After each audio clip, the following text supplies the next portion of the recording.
প্রথম শ্রেণীর প্রথম সাময়িক পরীক্ষা 2026-এর আজকের ভিডিওতে আমরা একটা বড় স্কুলের ইসলাম শিক্ষা এই বিষয়ের প্রশ্ন নিয়ে আলোচনা করব। তো এটা যেহেতু 2026 সালেরই একটা স্কুলের প্রশ্ন, তো আশা করি এই ভিডিওটা দেখার মাধ্যমে তোমাদের এই প্রশ্ন ধরন সম্পর্কে ধারণা হবে যে কী টাইপের প্রশ্ন তোমাদের পরীক্ষায় আসবে এবং এইখান থেকে কিছু প্রশ্ন কমন পেতে পারো।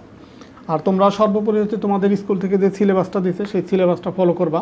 ওইখানে যে টপিকস আছে বা যে বিষয় আছে ওগুলো ভালোভাবে পরীক্ষার আগে শিখে যাবা। তো এখানে পূর্ণমান হচ্ছে কত 100 মার্ক এবং সময় হচ্ছে 2 ঘন্টা।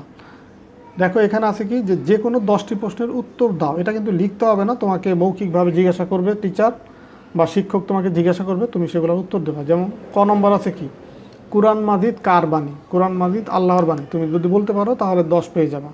কুরআন মাজিদের ভাষা কি? কুরআন মাজিদের ভাষা হচ্ছে আরবি। আরবি হরফ মোট কতটি? ঈমান অর্থ কি? সালাত শব্দের অর্থ কি? নামাজ কয় ওয়াক্ত? ইসলাম শব্দের অর্থ কি? আমাদের মহানবীর নাম কি?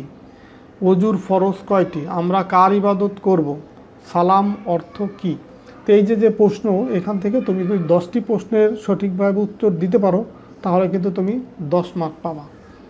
তো আশা করি এই ভিডিওটা দেখার মাধ্যমে তোমার এই যে পরীক্ষার প্রতি যে ভয়, সেই ভয়টা দূর হয়েছে, বা এই ভিডিওটা দেখলে তুমিও তোমার একটা কনফিডেন্স তৈরি হবে যে পরীক্ষায় তুমিও পারবা।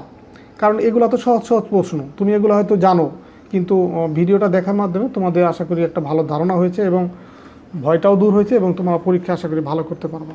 তো ঠিক আছে, সবাই ভালো থাকো, সুস্থ থাকো, কথা হবে পরবর্তী ভিডিওতে। আল্লাহ হাফিজ।